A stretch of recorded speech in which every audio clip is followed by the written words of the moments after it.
bahwa sebagian besar manusia di dunia ini sebenarnya tidak pernah beragama.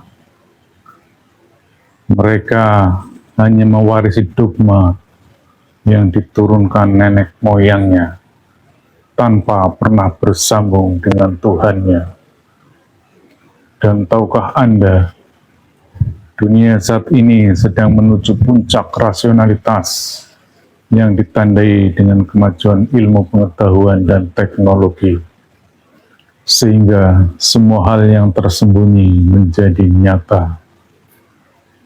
Inilah titik awal punahnya agama, ketika sesuatu yang sifatnya spiritual dipahami pada perspektif rasional, sehingga hanya ada dua pilihan, menjadi agnostik atau skeptis, bahkan ateis.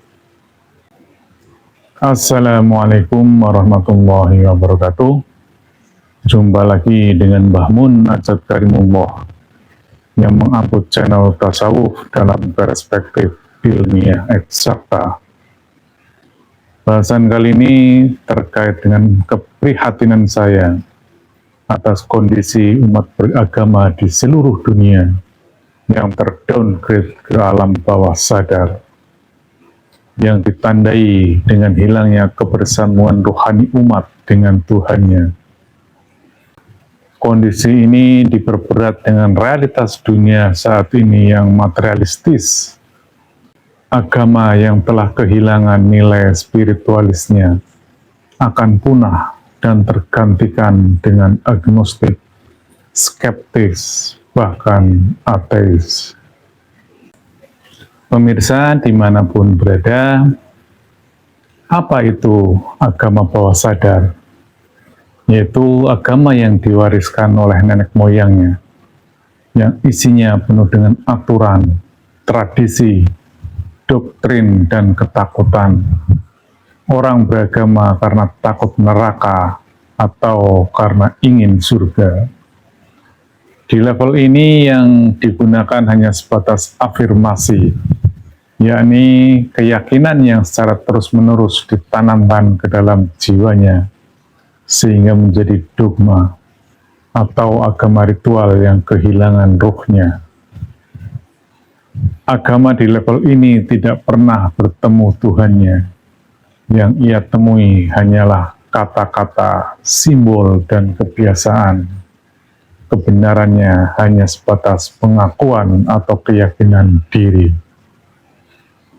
Dan di level atasnya, di level sadar, saat manusia naik ke level sadar, ia hidup dalam realitas rasional. Semua harus diuji dengan ilmu, logika, dan bukti empiris. Pada tahap ini, agama dogma tidak bisa bertahan, maka secara alamiah lahirlah agnostik, skeptis, atau bahkan ateis. Mereka benar pada sisi logika, bahwa agama dogma memang tidak rasional, tetapi kesalahannya adalah berhenti di tembok materi, mengira bahwa kesadaran hanya sebatas akal. Semesta dikira hanya sesuatu yang bisa diamati oleh indrawi saja. Dan selanjutnya, agama di level atas sadar atau agama qadim. Inilah alam ruhani, alam nur, alam spiritual. Agama tidak lagi sekedar kata-kata, tetapi pengalaman empiris di alam metafisika ultra. Itulah kebenaran hakul yakin. Agama di level ini bukan diwarisi, bukan dibantah, tapi dihidupi. Inilah agama sejati. Agama sebagai jalan penyambung atau wasilah menuju Tuhan. Orang yang masuk di level qadim tidak lagi mencari Tuhan, karena ia mengalami bersama Tuhan. Pemirsa dimanapun berada, agar lebih jelas memahami hal ini, akan kami sampaikan bagaimana hubungan antara alam kesadaran dengan dimensi semesta ini. Bahwa semesta ini sifatnya adalah gradatif dan terdiri dari dimensi-dimensi. Ini dimensi yang paling atas adalah dimensi alam ketuhanan, atau dalam Al-Quran disebut sebagai ars. Di sini sifatnya laisa kamitslihi syai'un. Apapun tentang Tuhan, asmanya, sifatnya, af'alnya, zatnya, semuanya adalah laisa kamitslihi syai'un. Dan kalau kita hubungkan dengan kesadaran diri, maka ini yang disebut dengan alam maha sadar, kesadaran ilahi. Dan hubungannya bersifat non-kausalitas absolut. Artinya, Tuhan yang laisa kamitslihi syai'un adalah sumber dari segala sumber, atau sang kausa prima yang kehendaknya tidak dipengaruhi oleh dimensi-dimensi di bawahnya. Dan alam di bawahnya, atau sebagai percikan pertama, adalah alam intermediate. Ini adalah alam ruh, alam nur, atau biasa disebut dengan metafisika ultra. Pada alam ini kita mengenal kesadaran di atas sadar, atau kesadaran ruh, dan yang berlaku di sini adalah kausalitas ruhani, yakni kebenaran yang sampai pada level hakul yakin. Hakul yakin adalah peristiwa empiris di alam ruhani ini, di alam qadim. Alam qadim adalah alam yang tetap, baku dan permanen.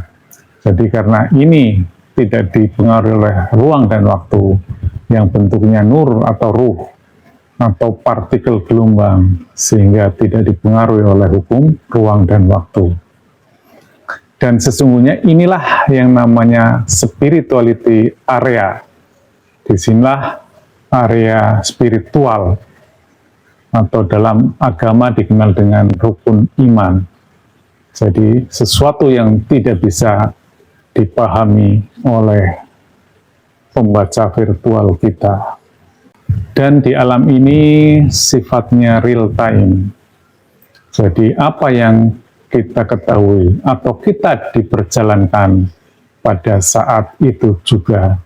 Karena pada hakikatnya seluruh gerak semesta ini dipengaruhi oleh satu kekuatan yang maha dahsyat. Inilah yang berada di ars. Lebih lanjut di alam berikutnya, yaitu alam dunia ini. Alam yang dipengaruhi oleh hukum materi, ruang, dan waktu. Alam yang bisa dipahami oleh akal empiris, oleh virtual atau indrawi kita.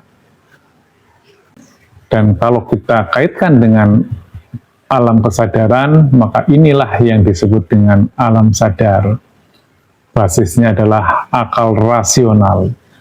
Di sini berlaku hukum sunatullah, hukum ruang dan waktu, serta kausalitas materi, berlaku hukum fisika, kimia, biologi, dan energi. Dan kebenaran di sini sifatnya adalah ainul yakin atau ilmu yakin. Jadi sifatnya sudah relatif. Seluruh entitas di alam ini ada tanggal lahirnya dan ada tanggal rusaknya, atau ada tanggal expirednya. Inilah yang disebut dengan area rasional. Dan ternyata di area ini tidak ada agama.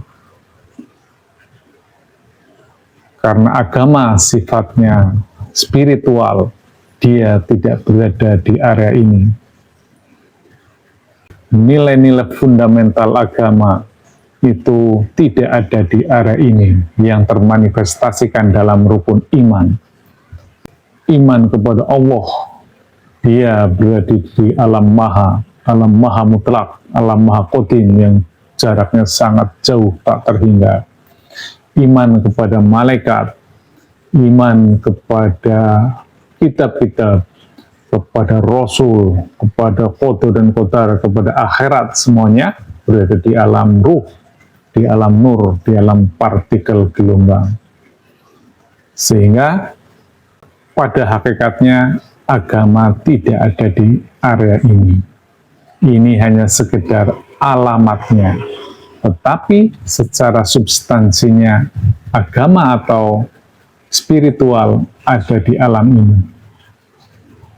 Batas antara titik-titik biru yang di atas dengan yang ini. Oleh karenanya, orang beragama di area ini hampir dipastikan dia akan menjadi agnostik atau skeptis, atau bahkan kalau beragamanya kurang kuat, di sini hanya akan menjadi ateis. Hal ini dapat kita jelaskan bahwa saat ini pertumbuhan angka agnostik itu semakin meningkat. Bahkan itu terjadi di negara-negara Arab yang paling tinggi pertumbuhannya. Inilah keprihatinan kami, bagaimana ini harus diurai benang merahnya agar kita tahu bagaimana solusinya. Dan ternyata di alam dunia ini pun ada dua jenis kesadaran, yaitu alam sadar yang rasional dan alam bawah sadar. Inilah yang disebut dengan kesadaran Dajjal atau Tauhid. Dan ternyata 90-95% kesadaran ini mempengaruhi akal manusia. Karena akal rasional hanya mempengaruhi 5-10%. Di sini isinya adalah algoritma atau memori masa lalu, sehingga sifatnya refleks, literasi, pengetahuan yang mengendap dalam akal manusia. Inilah yang disebut dengan agama nenek moyang, karena di sini sifatnya adalah area yang irrasional, yang tidak rasional. Dan secara lebih spesifik dapat kami jelaskan, di alam metafisika ultra ini, agama sifatnya adalah singularitas. Di sini hanya ada satu jalan. Jalan untuk sampai kepada Tuhannya, itulah yang namanya Sirotol Mustaqim. Dan tangga demi tangga menaiki di area ini, itulah yang namanya Mi'raj, sampai bertemu dengan Tuhannya. Oleh karenanya, kehidupan di sini jauh lebih sederhana dan jauh lebih jelas, karena tidak ada jalan lain. Di sini hanya ada satu jalan. Di sini hanya ada satu perspektif, yaitu sifatnya vertikal.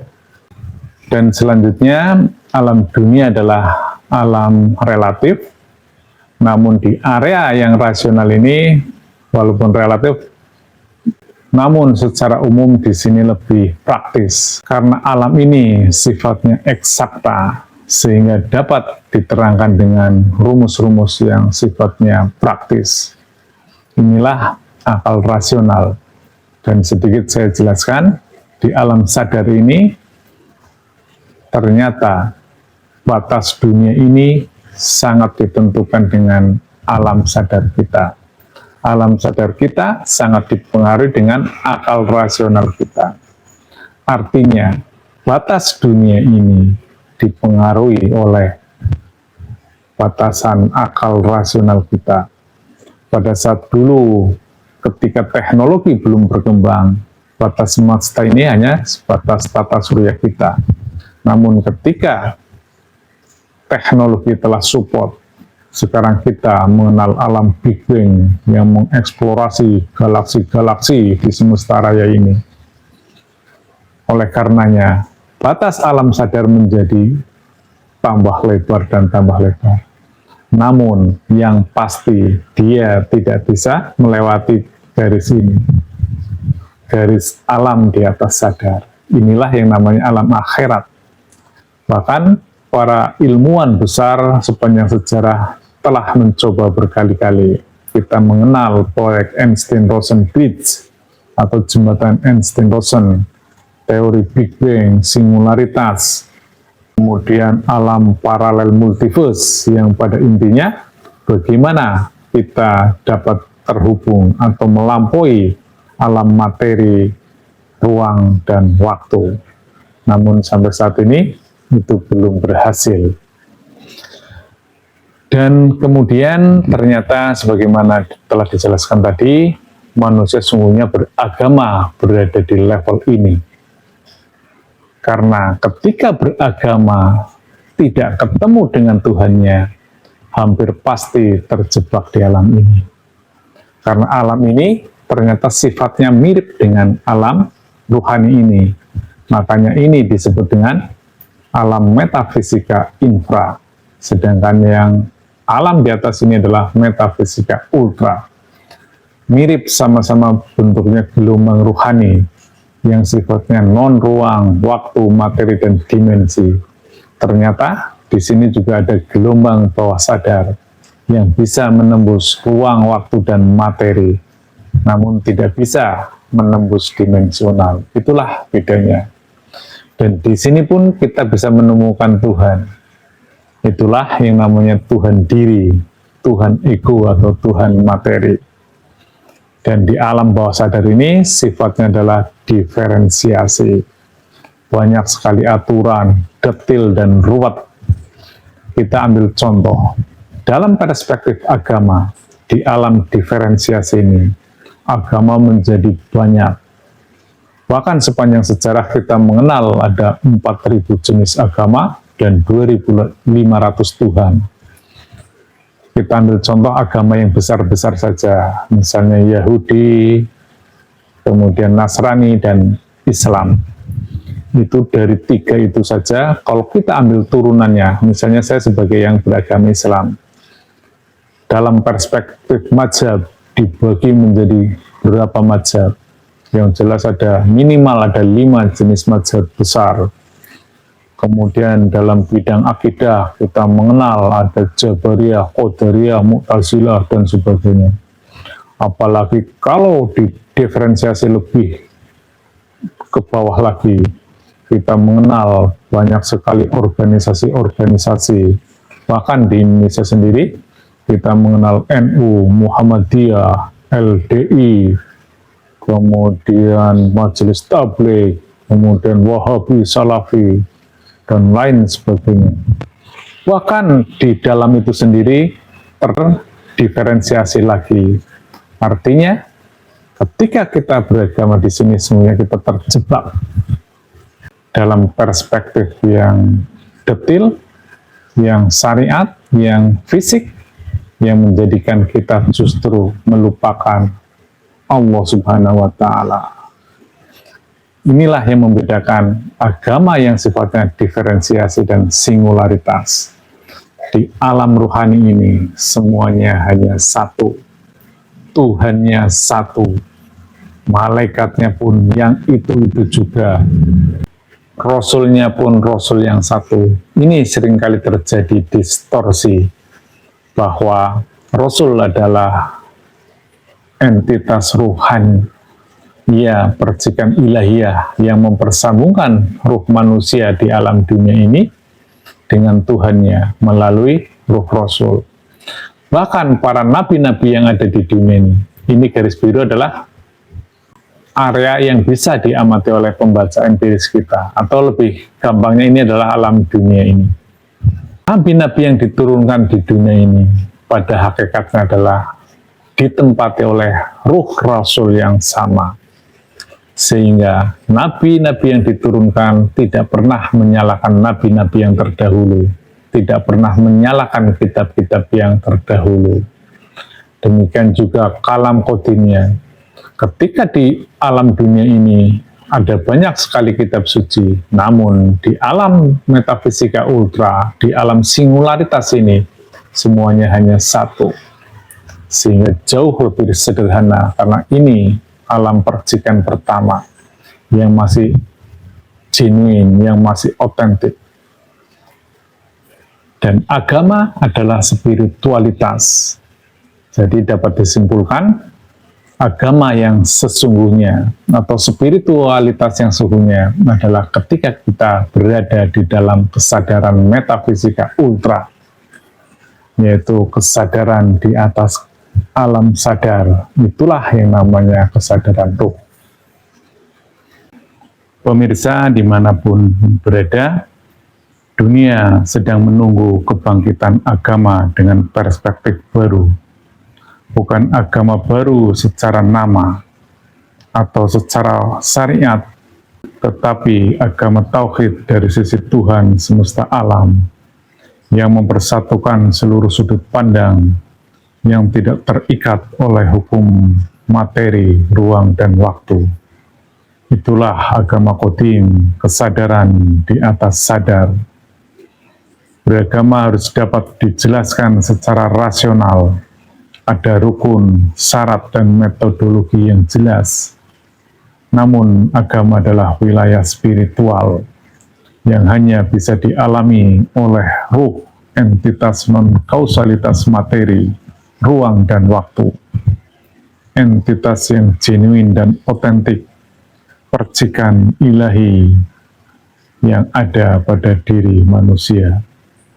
Maka, aktifkanlah potensi nur iman dan nur kitab dalam rohani kita untuk diperjalankan hingga sampai batas hakul yakin, yakni peristiwa empiris di alam Qadim atau alam metafisika ultra.